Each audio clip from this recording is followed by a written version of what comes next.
এক প্লেটে 3টে পরোটা, আনলিমিটেড তরকারি, একটা আপেলের মতো পেঁয়াজ, একটা কাঁচা লঙ্কা, মাত্র 30, যাতে হবে না ট্রেনের টিকিট। তো আজকে আমার দোকানে দিদিভাই এসে ওপার বাংলাদেশ থেকে, অনেক স্বাগতম, অনেক ধন্যবাদ যে ওপার থেকে এপারে ভারতে ইন্ডিয়ায় এসে এরকম একটা জায়গায় যে এসে তার জন্য ওনাকে অনেক ধন্যবাদ। ভারত বাংলাদেশের যে বন্ধুত্ব ছিল, আগামীতেও থাকবে, ভবিষ্যতেও থাকবে।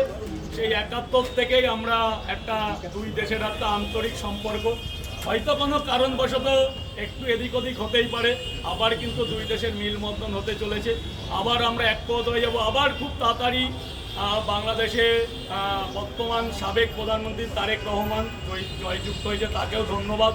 এবং সে কথা দিয়েছে খুব তাড়াতাড়ি দুই দেশের অভ্যন্তরীণ তো শুরু করে, মানে আদান প্রদান থেকে শুরু করে, যে আমাদের বাণিজ্য থেকে শুরু করে যে লেনদেনটা ছিল বিগত দিনে, খুব তাড়াতাড়ি সেটা আমরা সুষ্ঠুভাবে পেয়ে যাব।